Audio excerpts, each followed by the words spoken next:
Yo, guys, welcome back to a very new episode of the TTC podcast. Wow, that one was weird and awkward because I was thinking one sentence and saying something completely different. Extremely excited about this podcast. For you listeners out there, a few weeks or something maybe later, but for us, literally 10 to 15 minutes. So the hype is still here. We're still enjoying the conversation. We are back with Sabores. Kind of just to flow into the next conversation around the practical elements and how we apply things in our daily life of coffee and caffeine, which the conversations that we just came from was how much coffee one does consume in a day. And apparently some people too much, and for the rest of us, never enough, which is always fun. So welcome back, Nicole and Jose. Welcome back, Sabores. Obviously, to my left, I've got Mr. Spionis, and to my right, I've got Mr. Tionis, which now gets awkward because their names are so close that my nicknames have to flow the same way. So interesting place. So yes, welcome back and welcome to an exciting element. Sitting here, I'm going to jump straight into it. While we were doing the previous interview a while back, we were speaking of how you guys came to South Africa and how we have the privilege of meeting one another. And a story was running through my mind. I was like, time is the only thing stopping me right now. But do you guys remember when we met the very first time? Yes. And I don't mean on WhatsApp or the phone conversation, but you guys walked into our store with a box of coffees. And me and this loud Mr. Pedantic was standing and just brewing coffee, and we're like, oh, so excited to meet you guys and take some phenomenal Colombian coffees. Well, not 100%, okay? Jose, I've told you this at least. In walks these two very passionate, energetic people, and they bring us a box of coffee samples and say, hey, so we're Sabores, we're green coffee importers, and we bring in coffee from Colombia. And immediately stereotype very much what you wanted to fight. I'm like, Excelsa, Oh, okay, cool. Colombian coffee, more coffee importers who came to see us at the same time. So, okay, what are we going to have on the table today? And 5 minutes into conversation, completely humbled and challenged with regards to perspective and what you guys wanted to come share, and falling in love with your passion and your vision. Yeah, and completely ruining our stupid flat perspective we had of Colombian coffee, and literally made us fall in love with the flavor of Colombia, man. It's been a wonderful journey so far. Thank you. Thank you very much. So nice to be able to hear that. Yeah, I'm honored to really know you guys, especially in the coffee industry, because you've really, in my perspective, changed my complete perspective of what I thought Colombia was. I'll never forget it. I felt bad, especially now thinking back, tasting some of the coffees in cupping style, and I'll never forget my response. My response was like, these coffees have these insane, beautiful flavors, but who the heck roasted this stuff? You remember that one, Jose? Yes, of course. I don't even remember who roasted those samples. Nowadays, I can answer to that. It was me, because we have a little roaster sample, so I'll get all the blame. If it was Nicole, she will get all the blame. But now we can take it on ourselves. Before that, it was out of our hands, so we apologize for that. No, and that's something really, really important. Needed, because with all of that, I can only remember the good flavors that we had. I remember, and the reason why I feel so bad about it is I was so verbal on the sense that if only that burnt flavor wasn't in the middle of the bean, this thing could be so much better. Now thinking back, I was like, yo, you're such an idiot, man. Be slightly more subtle, But it's just not my personality. No, I think that from those conversations, we got on our brain, Theo equals caramelization. That was it. Oh, the caramelization. Sweetness, And man. whatever the sweetness, and then I would tell you, well, this is a sample roast. This is not a production roast. So just get the hell out of that mentality. Try and get the flavors that are there and caramelize it yourself. I remember, and you did send us green samples, and we did caramelize, and my goodness, was that stuff insane. There you go. But I'll never forget that very first experience. Now thinking back, I mean, we were talking 2 years, and in my mind, I'm just going, oh, thank goodness this journey turned out so wonderful, because it's, again, I'm so honored to have you guys part of our journey, because it's really made our journey so much better. Thank you very much. For us as well. And with Nicole, we have this conversation all the time on how diverse the coffee community is. I think none of us on this side of the world doing what we do, importing, roasting, selling coffee, have studied coffee. We are business managers, we are doctors, we are beauty therapists, we are veterinarians, we are so many things, and at the end we all share one single thing, and that's the love for coffee. And it just makes this community extremely rich. A lot of different backgrounds. Everyone brings out their best of their own previous knowledge into this, and it's just always such a pleasure to meet new people, to meet new roasters, and to go back to origin, let them know and give them the feedback of what you guys have experienced with their work, and then bring that back and try to make our own South African experience around coffee. So it's always very enriching. And I mean, on that note, it sort of pushes me towards the first point. And the first thing that I want you guys to share with, the listeners, is you being Colombian, growing up between the farms, between the farmers, literally having coffee available to you like every single day. Like we have, corn or stuff like that available. We always take it for granted because it's so easy accessible. And how are you guys on a personal level involved with the farmers and bringing their story to South Africa, by bringing their coffees here? Okay, so let me go with this one. So I've been to Colombia. I think this time around was my 6th time, I think. And the previous 4 times was always family visits. And Jose has really made an effort to show me how beautiful Colombia is. We've been to so many beautiful places.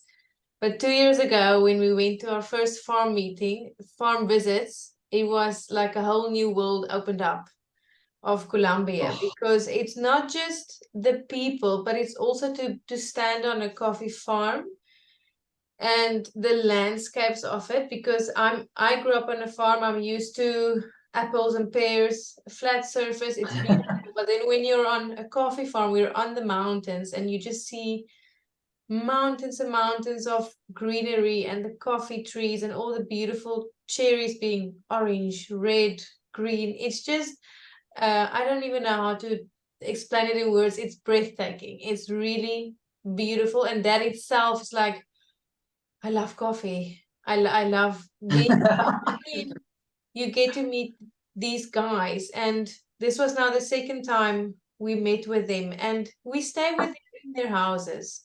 They cook for us. We go out to dinners, to lunch. It's not just business meetings. They're like family. I mean, we cry whenever we have to say goodbye, because we'll miss each other so much.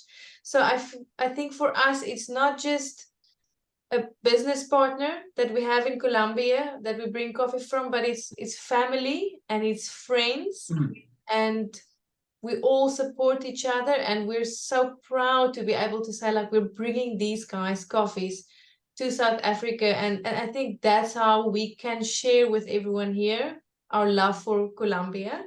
Is the best way is through the coffee, because it's such a rich and beautiful way of sharing it. The flavor. Yeah. Yes. Jose, for you? Well, for me, again, I grew up as a city boy. I didn't grow up among coffee trees. I would know what a coffee tree looks like because I would go on the weekend to my friends' farms, and their parents, as a side business, would have some general coffee crops that would sell to the local co-ops that would sell their coffees to the FNC, and then that would get exported. Um, but the whole coffee love and passion and everything just actually started being away from home, being in South Africa and Ah, getting, you know, when something is far from you or it's not taken away, but you're not there anymore, you appreciate everything much more. When you're not around that plate that your mom used to make every time they were home, and then you leave, then now that plate gets even much more attention from you, and you are always wanting to have some of that again. And that's what happened. So those visits that we started doing in 2020, sorry, in 2021, right after COVID, to Origin to visit the different farmers that we bought coffee from, have yeah. changed our perspective so much. We have all gained so much more appreciation towards the green bean that we receive on this side of the world. We have gained so much more appreciation towards the all the different processes, and the more complicated the process, the more work, you know, that went to that bean to make it at the end to that cup, and for you guys to be able to roast it and to serve it to your clients on a V60 on an AeroPress, and do all the magic that you as the roasters or baristas would do. So in our case, as green coffee importers, we have a lot of respect for the farmers. We have got to, like Nicole said, to meet them personally on a personal level, to share with them on a day-to-day basis. And also, we have learned the intricacies of international transit, maritime delays, Oh, and of course, we've got to know our local community and got to know what their taste is like. So we're not only trying to support that taste, but also to open a little bit more everyone's mind to see if everyone gets to enjoy those different flavors. Yeah. yeah. Yes. Oh, well, obviously, thank you so much for making it such a personal experience to want to bring their heart to us. Like, again, extremely privileged to have been able to journey with you guys, especially through the sense with this one coffee that I'm playing with now, doing the research, you know, with La Riviera, and you know, seeing Julio, you know, cooking, literally as you mentioned, cooking while he's telling stories, and like it literally is that personal touch of more than family and more than friends. It's like you say, it's this personal relationship, and I've had this much of it, and the experience has been mind blowing. So thank you for that. You know, And I think especially from our side, seeing not just the, I want to say the talk, but seeing the walk as well.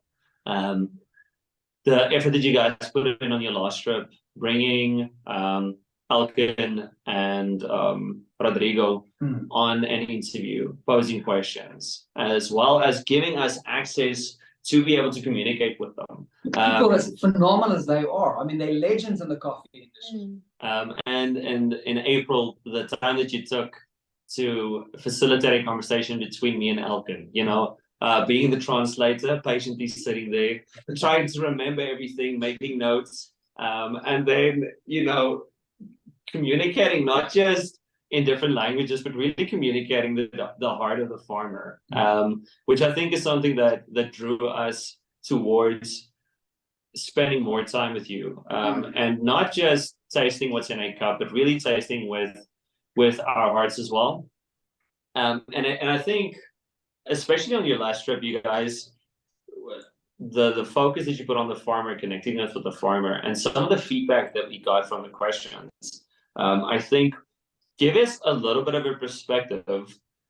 Does it at all, or how does it affect the farmers having their coffee consumed, but also having a connection with the end consumer?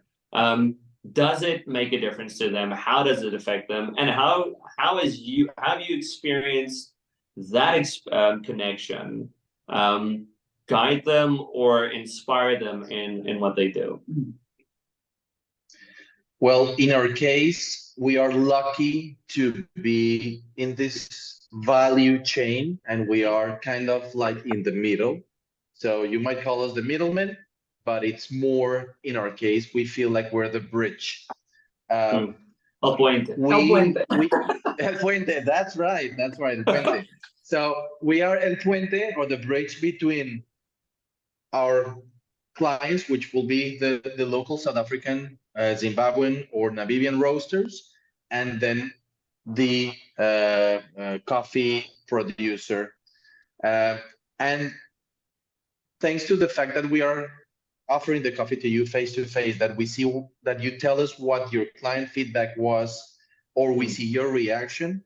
On our latest visit, I asked this question to Elkin when we were visiting him at El Mirador. I said to him, I compared, which is, again, it's not the greatest comparison, but it's a comparison that we will always try and make in this industry, is comparing the coffee industry with the wine industry.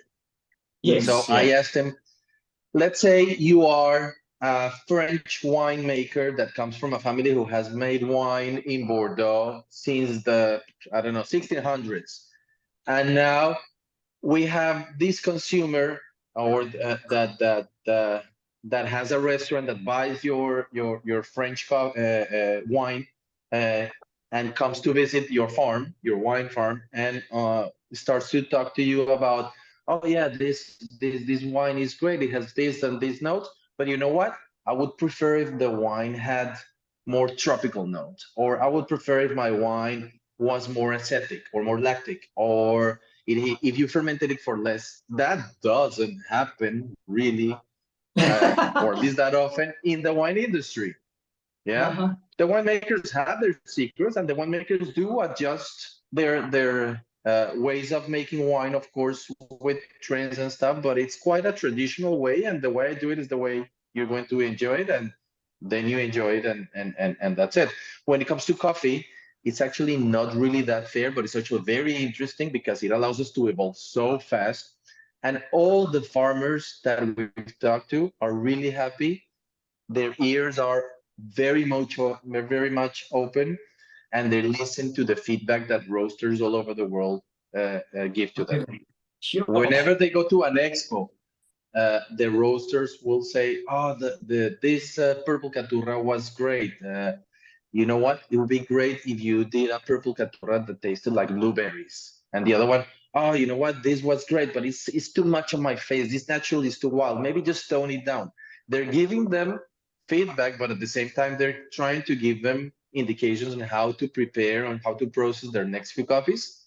And you know what? These guys, they take it and they say, okay, then you don't want it this natural to be that white. Okay, let's cut down on the processing hours. Let's see how this purple caturra, we can get it to taste like blueberries.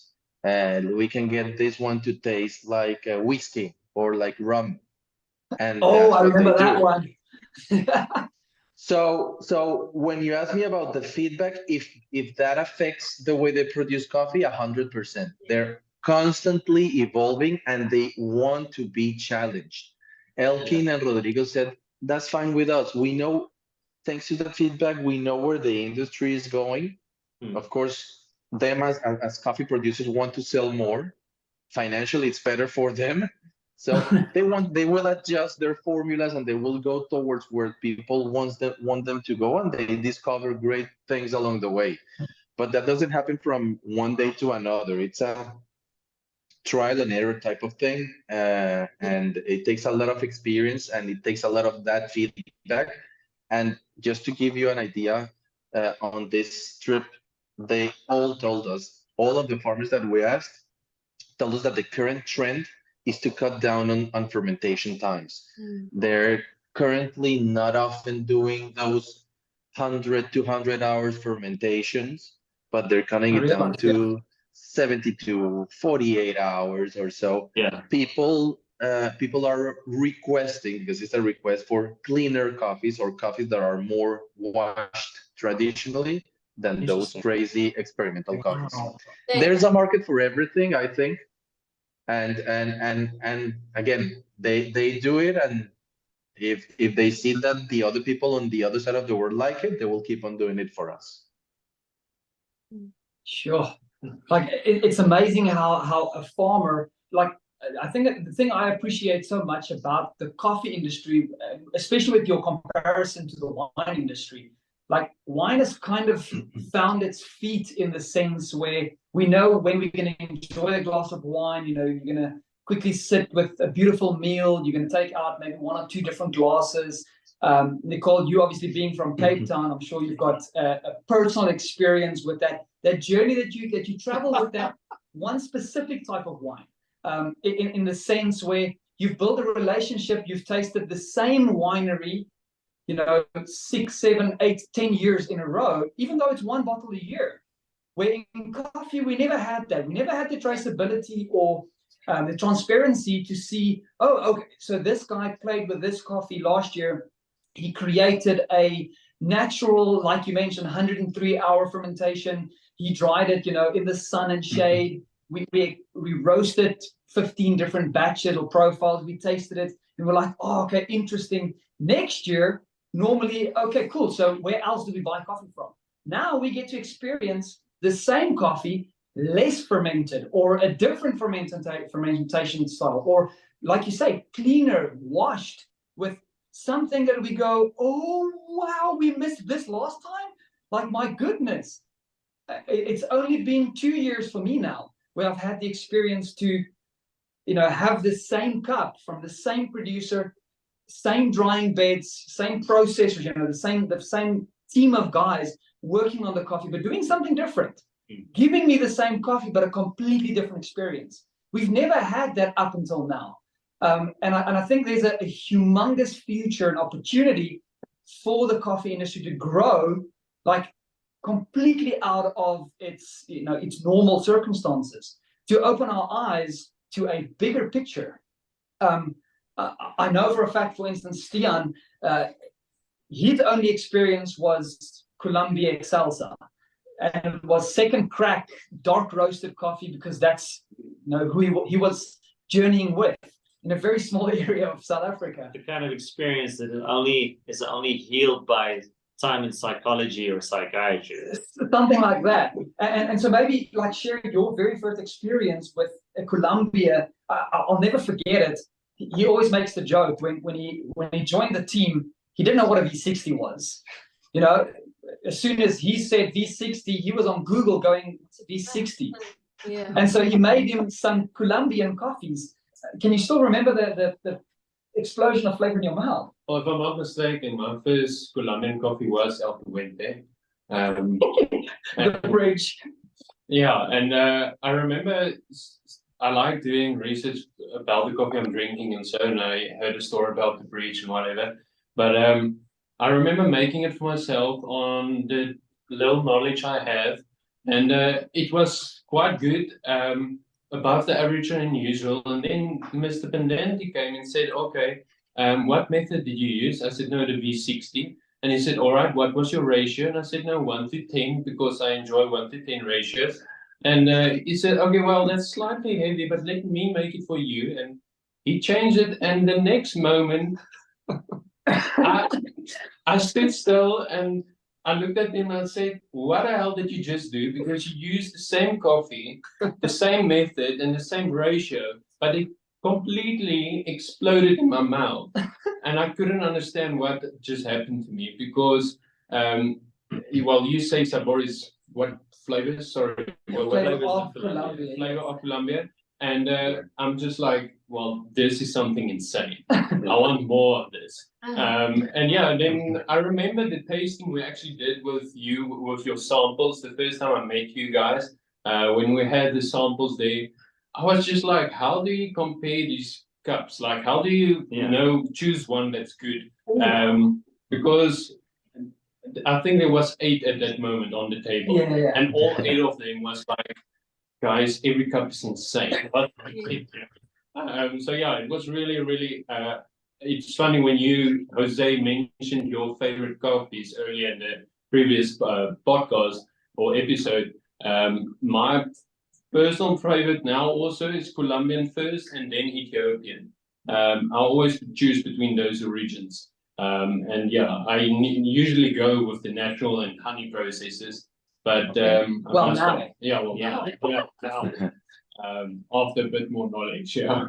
And so his story on that, just to kind of fit into with how you bring the heart personally to South Africa, his story really makes me think of that exact moment. He never knew we connected to the farmer, or we had this element. And I think that the future for coffee in that thought is so phenomenal for us to be able to journey with you guys as importers. To not just only experience the crazy coffee, but the heart, which was so beautiful for me when Christian, presented his competition with his competition coffee, and he shared the heart of Alken, which I was sitting in the background when they had the interview, only hearing Spanish and a few words of translation every now and again, going because I actually had a sinus attack at that point, so I was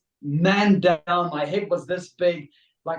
Anyway, I'm not going to go into all of that, but I was like, how do we bring this to the world? And I guess the only way is one step at a time.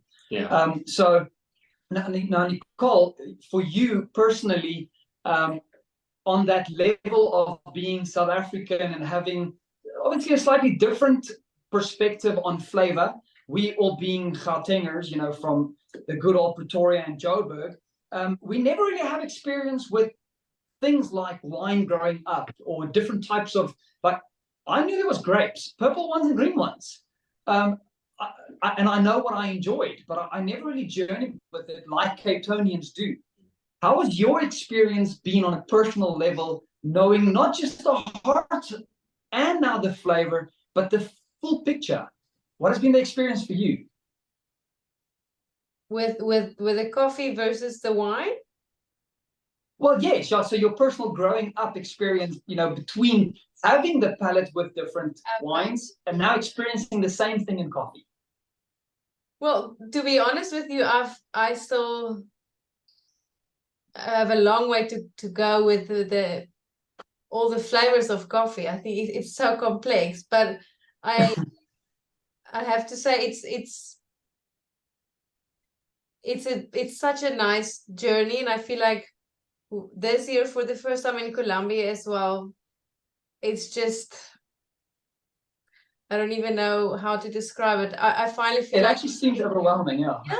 It's just your face kind of tells me you've got so many words, but how do you I don't know how to express put it in words. I've always loved my wine. I've always loved to experience it, but coffee is different. Coffee is more personal.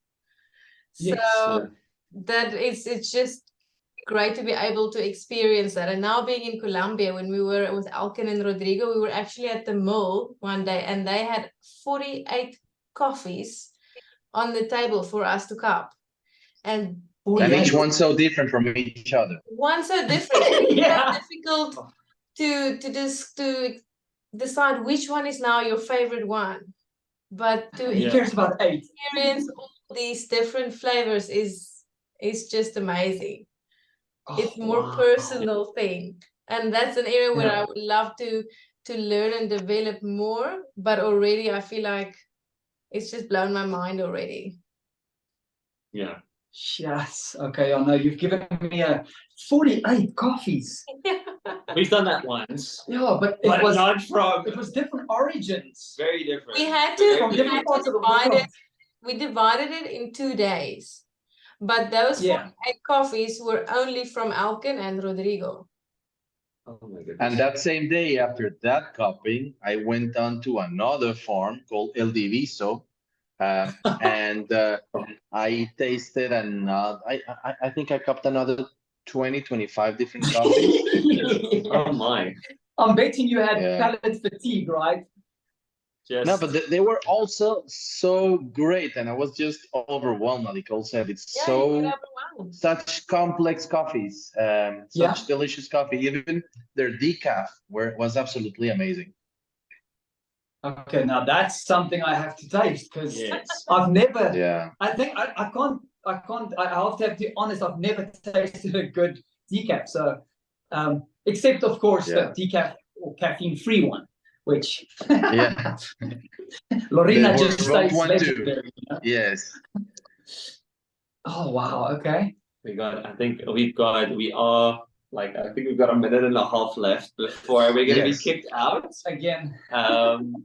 But yeah, I think thank you for sharing. I think especially with connecting to the farm. I think we're moving into a space more in the coffee industry where people want to know not just what the varietal is or what the process is, but who is the farmer. You know, seeing the character of the farmer in the coffee, seeing their personal passion, their love, their story connected to, and then also seeing a signature with regards to how they want to move.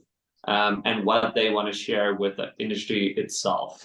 And I think you guys embody the heart, the passion, and the perspective of the farmers so well. Oh, damn. Okay, so as we got, for the listeners out there, as we got cut off, just to finish that off, like we know for a fact that we are extremely privileged to have people like Nicole and Jose in our lives and available in South Africa. If you are a local South African listener, really reach out to them. Phenomenal people. They want a journey with everybody in South Africa, and they really want to bring the heart and of course the flavor all the way from Colombia.